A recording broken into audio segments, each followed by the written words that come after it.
You wanted the best. You've got the best podcast. The hottest podcast in the world. The Chris Voss Show, the preeminent podcast with guests so smart you may experience serious brain bleed. The CEOs, authors, thought leaders, visionaries, and motivators. Get ready. Strap yourself in. Keep your hands, arms, and legs inside the vehicle at all times, because you're about to go on a monster education roller coaster with your brain. Now, here's your host, Chris Voss. Hello, this is Voss here from the ChrisVossShow.com. Ladies and gentlemen, the Iron Lady sings that makes it official. Welcome to the big show. As always, for 16 years and 24 episodes, we bring the Chris Voss Show because, you know, we love you. Who tells you they love you? How many podcasts really love you out there in the world? I mean, they may tell you they love you, but do they really? I'm just being stupid and funny, which is what I do. And that's probably why you listen to the Chris Voss Show too, on top of the amazing, mind-blowing guests that we have on the show.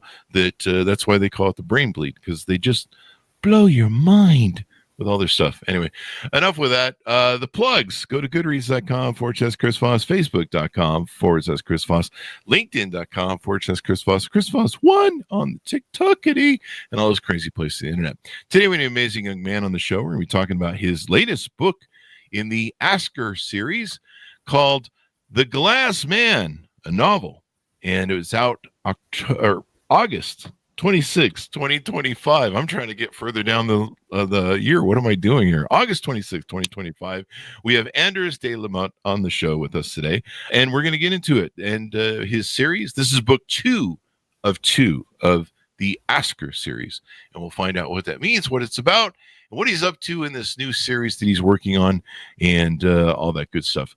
Anders is a former police officer. He made his debut in 2010 with the award-winning thriller Game, and has become one of Sweden's most beloved and popular crime writers. He is the author of several acclaimed best-selling crime fiction series, among them the suspenseful Skane Quartet. Did I pronounce that right? Yeah, it's pretty close. Yeah. Okay. I'm still working on my Sweden. Very difficult language. Yeah. Isn't that? I got all my Swedish speaking terms from the Swedish chef from the Muppets. From the Muppet Show. Yeah. The Muppet Show. That's how I know. Do we really sound like that? Yeah, maybe we do. You guys all look like that, don't you? You got the beard. Yeah. Of course. Published in 2022, The Mountain King is the first best-selling installment in his new Leo Asker series. Welcome to the show, Anders. How are you? Thank you so much. I'm good, thank you. How are you? I'm doing well. I got you on the show, and we're going to be talking about your exciting book. Give us your .coms. Where can we find people that can hunt you down and stalk you on the internet and buy your book up? Which .coms? Any websites you want them to check in on? You can get the book on Amazon or on any of the bookstores in the US and any of the online bookstores as well. So, but Amazon.com is probably the easiest one. And it's gotten some great reviews. In fact, we've got a couple. Will Dean has been on the show multiple times. He gave you the twisty, spine-tingling mystery that unfolds in creepy, sinister, laced with a touch of dark Scandinavian folklore. That sounds like the girls I meet on Tinder these days. And Andrew Gross, I believe, has been on the show too, from the Fifth Column. So you got some really good. I see you got some really good endorsements, referrals. Yeah, I was really happy about those from two great authors as well. So very, very proud. I sort of framed them and hung on my wall in my studio. But yeah, we like Will. We like Will. He's been on the show, but someone really hurt him. No, I'm just kidding. He writes some interesting mystery stuff, horror stuff, sort of suspense, I think. So I think all the crime thriller writers are a bit, you should see our Google history. God forbid something would ever happen to my wife, but if the police looks at my Google history, I'm gone, right? So, you better make sure nothing happens to the wife there, because how to kill. Actually, that probably would be a good novel. A guy who is a writer like yourself, who writes, suspense, mystery and stuff, thrillers, and then his wife does get killed for real in the book by a person who is framing him by using his methods of killing. So his own words and his own method. That's a pretty good one. Yeah. All right. Well, let's see who writes it first. So give us a 30,000 overview. What's in this new book, please? So the Asker series is really based on some experiences I had as a young policeman. So it's based on a group of police officers that are, they don't work with other people anymore. So they're sent down to the basement to do really nothing, just because, if you work for the government, and especially if you work for the government in the Nordics, it's very difficult to fire you. So they're a bunch of low performers, right, doing really nothing. And then Leo Asker is a high performer who's working really serious cases, and through some political maneuvering, all of a sudden she's demoted, and she's now the commanding officer of the Department of Lost Soul, as they're called, with police irony of it. So that's sort of the whole base premise for the whole Asker series, because they get a lot of nonsense cases. Because if you worked in the police, you know that people call the police about anything. I personally recalls where they say, the Swedish king is spying on me through the air ducts or other stuff like that. Well, everyone knows that, though. That's of course, that's what he does. So. That's over here, too. Yeah. And then you have to write all this down, and you have to put it in the system somewhere. And somewhere, some poor person has to read through all this nonsense and decide what to do with it. Because since it's a citizen communicating with the government, you really have to, take this down in some way. And among all these things, there might be some things that are actually real or actually relevant to some kind of case, and that's sort of the whole base premise of the series. So in the first book, it was a kidnapping case where they got some the kidnapper actually he worked he went to a big train model, and he put his own little figurines in the train model, which is a very strange thing to do, and the people who ran the train model, they called the police and said, there's someone meddling with our train model, which sounds like not very police case, right? But it turned out to be connected. And in The Glass Man, it's a slightly different start. It starts with Asker being contacted by her estranged father, and he sort of just tells her that I'm going to be framed for a murder I didn't commit. You have to help me, and then he hangs up. So that's sort of this start. Oh wow, yeah. That happens to me like on Fridays. Actually. No, we get a lot of scam calls here on the show too. We get those people, and we get the text too. They're like, "Hey, do I know you anymore?" or something, weird stuff. It's all spam bait or scam bait. So now this is part 2 of 2 in your Asker series. What was the original first book called? The first book is called The Mountain King. So there's a little bit of flirt with the Nordic folklore, about the Mountain King, who's the head of the trolls inside the mountain, and with the Mountain Kings also comes the concept of it's called changelings, I think, in English. Where the trolls, they kidnap a human baby and they replace it with a troll, and the kidnapper in the Mountain King, he sort of sees himself as that. He sees himself as a changeling. He's not really human, right? So I had a chance to do a little bit of flirting with Nordic mythology with it, which I like. And in the Glass Man, there's a little bit of Frankenstein in there, I think. There's the estate, the creepy estate far out in the countryside where no one can hear you. No one can hear you scream. No one can hear you scream. So and that's what I'm trying to do with the Asker series, because since the framework is so loosely based, you can have really any case. You don't have to have like a typical police thriller. It starts with a dead body, right? Chapter 1, dead body found in the lake by a dog. Yeah, I know. Yeah, surprising, right? Surprising. And you have to follow that pattern, which a lot of people like. But with the Asker series, since it's not real cases, or it might be real cases, I can start a little bit whatever I like, and I can twist them a little bit, and I can do this little interesting first for the Glass Man. It's a little bit of horror, and the first one it's more of this little nod to Silence of the Lambs. So it's all of these. I love the X-Files. Who doesn't love the X-Files? So there's a little. There's no supernatural things in it, but there's a little twist to the X-Files as well. So it makes it a lot of fun to write. Tell us about your protagonist in the book. Who's this gentleman who's I guess going through the series? It's going to be Leonore Asker. So she's a female detective. Oh. She's very, very ambitious, and she's really good at her job, but not all that great with people, right? So she actually rubs a couple of people the wrong way, and she ends up, rather than running the best, most effective department, she's now managing the worst department. Really, the actual name is the resource department, which is it's just a joke because there are no resources whatsoever, and they're based on level -1 in the police. In the whole building. So if you press the elevator is really going to ask you like -1. Are you really sure you want to go to -1? That kind of thing. And I found that interesting, because when you're writing, you want to work with dynamics, right? So here I have a high performer and I have a bunch of low performers, and the whole friction between these two is a great way of driving the story. It's a great engine. And then I try to balance it out with a second main protagonist, who's Martin Hill, who's he's an architect, and he loves urban exploration. So he's really into urbex, visiting abandoned buildings, factories, castles, mines, what have you, right? Which is also a great backdrop for any kind of thriller you want to set up. And Sweden is half of Sweden is full of all these tunnels and bunkers and stuff from the Cold War, because we built a lot of that, and they're more or less abandoned, all of them. So there's a lot of things to dig into. And also where only half of the country is populated, there's a lot of abandoned houses and things as well to explore. Yeah.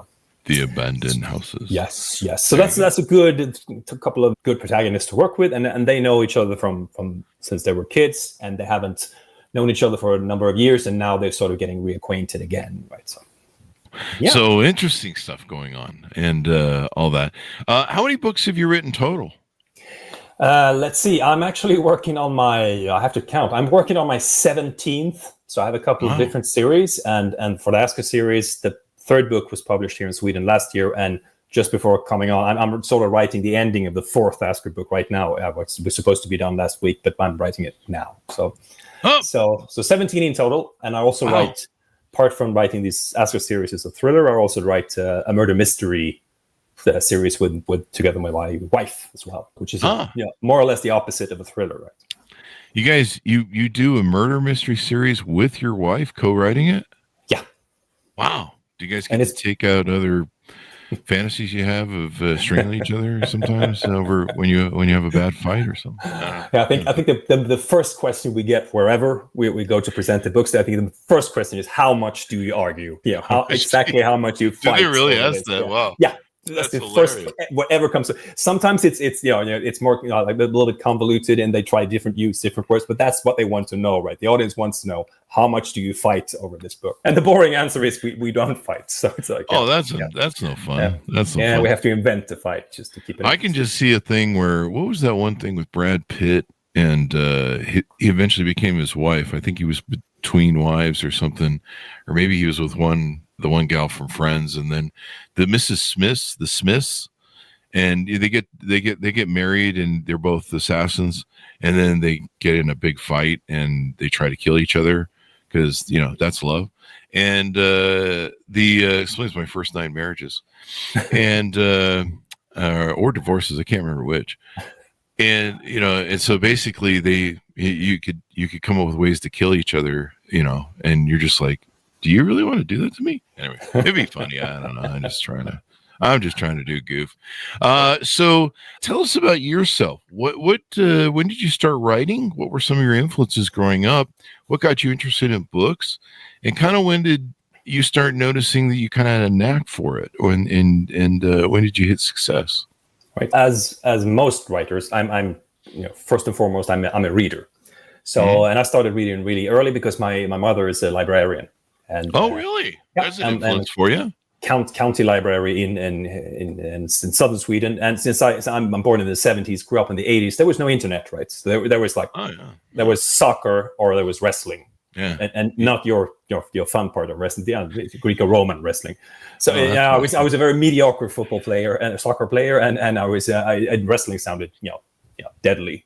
So I stayed stuck with the books, and I was fortunate enough to have, my mom had the keys to the library, right? So I had 24 access. I could go in whatever I wanted to and pick up whatever book I liked. So I've always been reading since I was very, very young, and always been interested in stories and storytelling, and that whole feeling of reading a great book, to have a story inside your head, and just feeling all the emotions of the protagonist in the book and so on. Yeah. So I started early with that. I was pretty good at writing in school, but I had no idea it could be actually a job, which is a bit strange, I guess. But I never even considered that. And then I was in the military, and then I went to the police, and I kept my interest for books, because if you work in the police, you work in shift, right? So some days you're going to be off when no one else is off, which is a good time to have a chance to keep reading.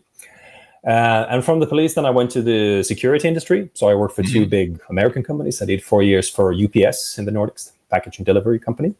And then from there, I worked for Dell Computers. So I did 8 years with Dell, in Europe, Middle East, and Africa as their security manager.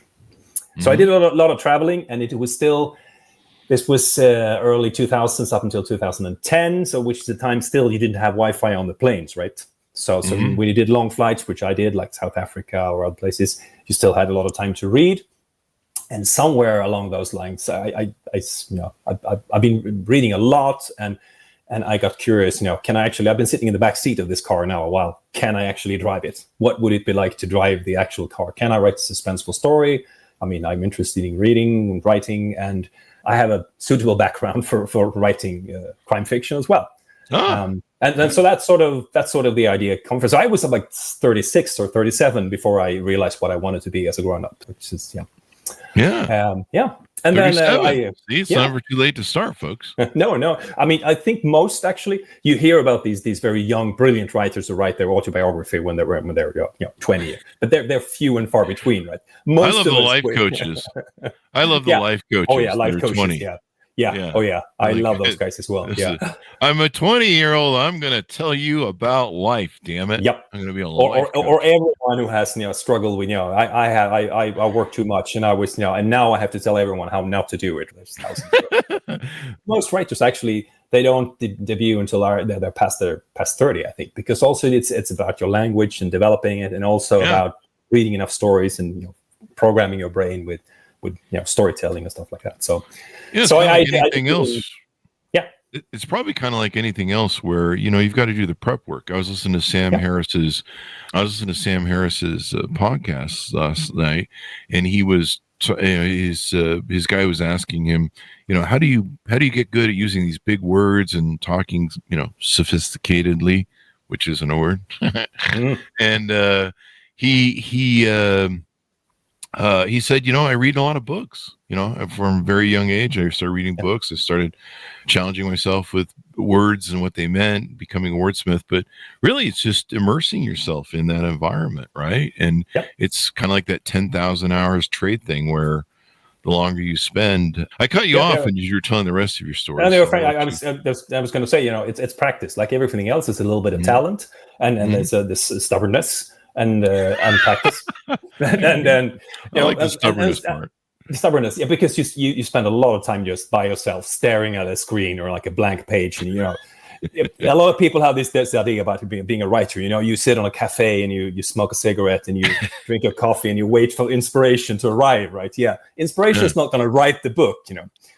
And I think I always forget the quote. It's a brilliant quote, but inspiration has to find you working, right? So inspiration will come when you're working, right? It's not the thing that drives the whole thing. So that's sort of how I got started. I debuted in 2010, and 2012 I left my job at Dell to be a full-time writer, and I've been a full-time writer since. Well, great. Best job in the world. And how did you get your first contract to write for the big publishers? The system in Sweden is still slightly different in the US. In the US, you submit everything to an agent, and then the agent sort of sell you typically to the publisher. In Sweden, it's about 50-50. And back in 2010, it was still, you sent your script to a publisher.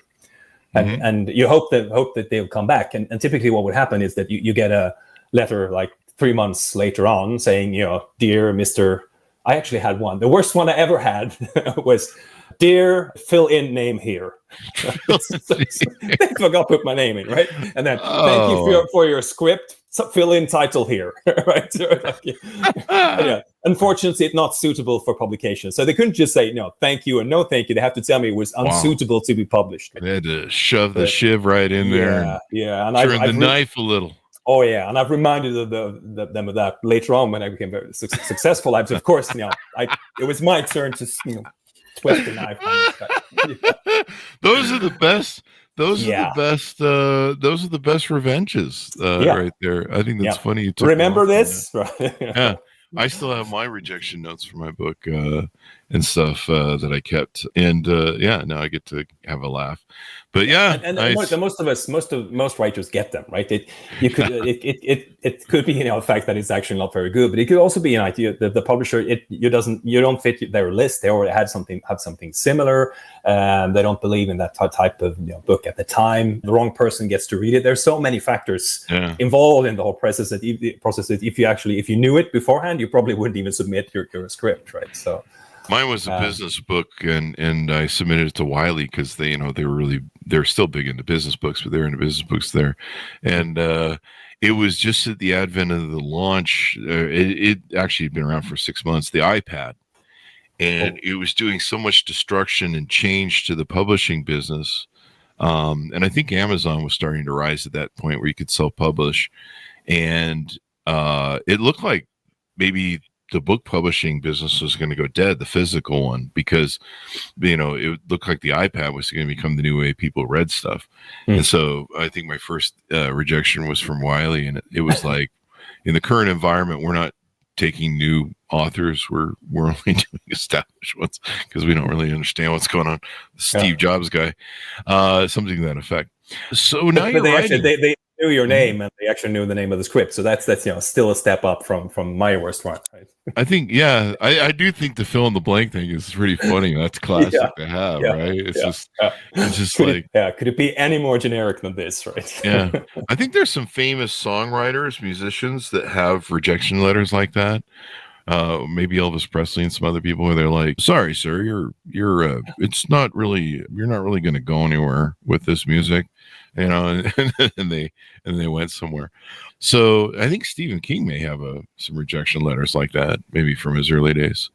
Did anyone ever reject? I wonder if anyone ever rejected him. I'm not sure. Most writers have been rejected. Even some that say that they haven't, they probably have, right? But there's a few that were published straight away as well. But sometimes they don't write you back. They just ignore you. Politely ignore you. And thanks for that. We put in the shredder. We needed some paper to put in the shipping boxes to pad the box. Now, how you've written 17 books, I think it was. How often do you publish? Some of the novels we have on the show, they're about every 3 to 4 months they're pumping out a book. It's crazy.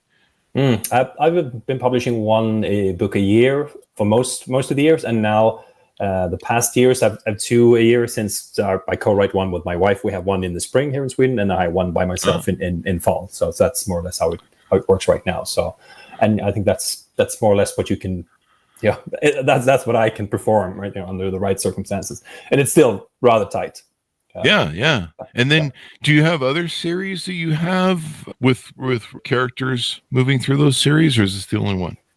No, I have these two different very different ones. Ask a series, which is like a thriller, suspense, driven by the tempo, the speed of the story is one of the engines. You could do, and as in the thriller, the main question is really, will the main protagonists manage this challenge they're put in front of, right? Will they survive? Which is like the most common challenge in any thriller, right? And then we write a murder mystery, which is very different, because there's the challenge is all about the mystery, right? Not as much about the characters. It's all about, it's a whodunit, right? Who did it, and how, and why. And that's why the reader is there for the whole puzzle mystery, which takes some different tools out of your toolbox as a writer to work with a very plot-driven story and not driven by tempo, as compared to a thriller, which is driven by pace and twists and turns and a whole different level of suspense. Right? They're very, very different and require some different tools, which I really do enjoy working with. Mm-hmm.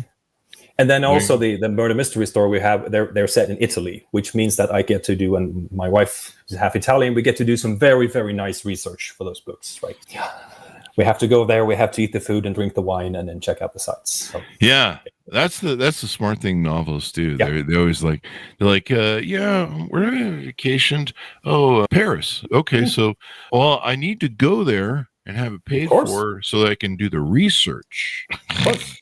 I'm in the wrong business. I need to research this. I need to talk to my boss. Say, hey, I'm having this author on the show from Sweden, and I need to go see how.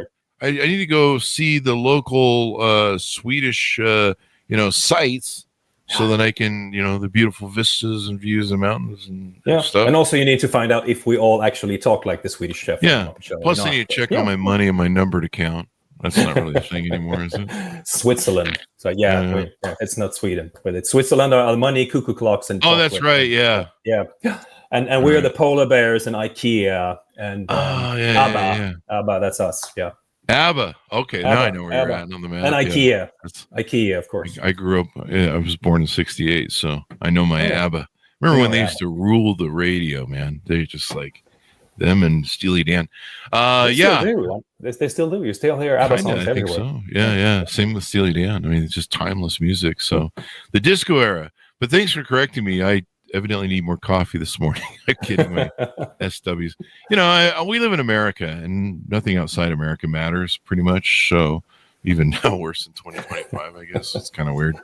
But you guys you're a big country. I mean, you're 350 million roughly, right? We're 10. But George Carlin said it well. I think how dumb the average person is in America, and realize 50% of them are dumber than that. So that probably explains 2025 right now to those of you looking outward in.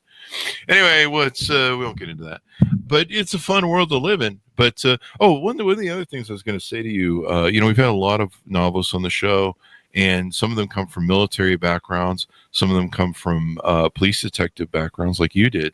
And boy, those sort of areas, that if you're aspiring novelist, man, that's what you want to do is go, work as a detective for a while or do military stuff, because they seem to, they have so many components they can draw from those experiences, not only stories, but just how police work happens, gunplay, things of that nature. I don't know if you want to expand on that a little bit.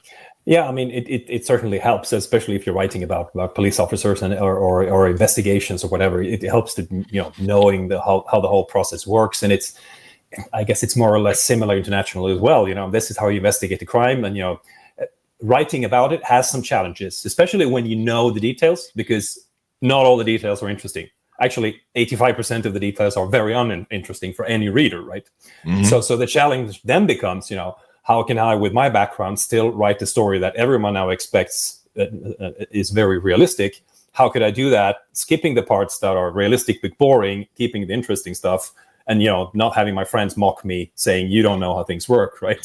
So it becomes sort of like an interesting little equation there to work out. Because I'll give you an example. Like if you have one of these murders where there's no connection between the victim, no known connection between the victim and the perpetrator, typically you have like 50 police officers involved in that kind of investigation, and really?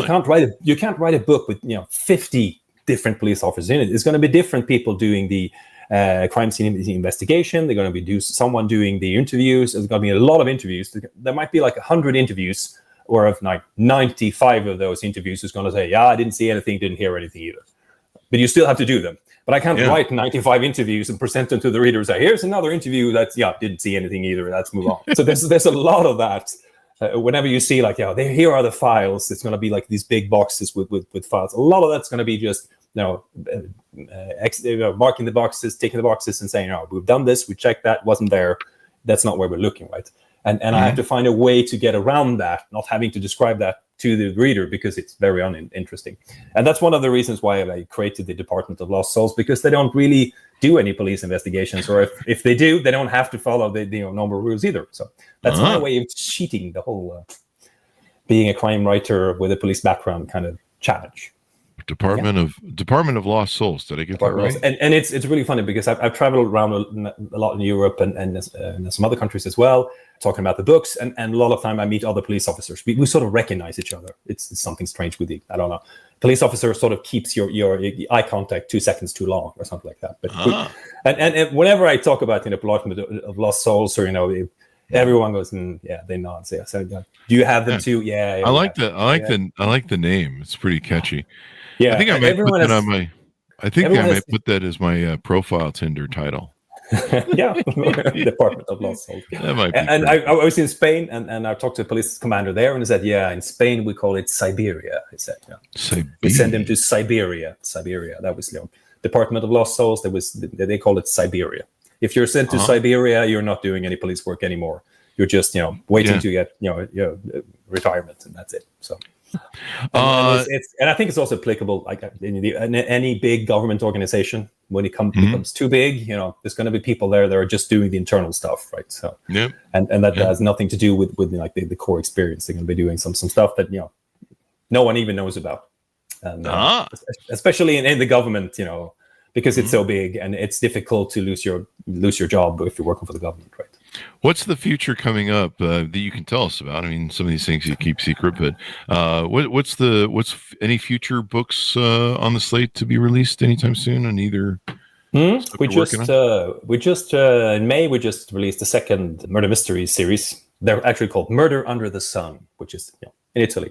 And I'm currently finishing off the fourth Asker series. It's going to be, well, the English name's going to be The Night Hunter, which I think is a quite good title. So I'm sorry, I'm writing the last chapters now. They should have been done last week, but I'm writing them now. So if I look slightly tired, it's because I'm down to 4 hours sleep right now. So, doing the cram. Yeah, it's. I mean, after 17 books, you would thought, I've managed to master that process, not ending up in this situation. But no. I still end up, working nights towards the deadline. Yeah. It's a part of. I guess it's a part of the process. So that's going to be released here in November. The Glass Man is just out in the US, which is the second book. I like the jacket, right? Isn't it nice? Mm-hmm. Yeah. There you go. So, and the reason that the title, The Glass Man, has to do a little bit with the cryogenics. Because if you cryogenically preserve a human body, freeze it to 300 something Fahrenheit, it actually, you start a process called vitrification, which means that the body turns into glass. So another title, Anyway, so give people a final pitch out to pickyourbook.com's where you want people to find you on the internet and all that stuff. Yeah, if you're looking for a very suspenseful thriller, I suggest you start with The Mountain King, or you can just go straight into The Glass Man. You can find it at, I'm hoping, every local bookstore, but definitely on the internet bookstores like amzn.to. Just look for The Glass Man, or my very interesting name, Anders Delamotte, Nordic plus French. Well, thank you very much for coming on. Please come back for your future books. We have a ton of novelists that they keep coming on sometimes every few months, and they're pretty prolific. I think we have Jay Jantz who's on the show, and she might be close to 100 books at this pace. Wow. She's been on the show about 10 times. So we love having you on. Will Dean's been on. I think he comes on for every book. Man, he writes some stuff that you just read the plot and my hair stands on end. It's like...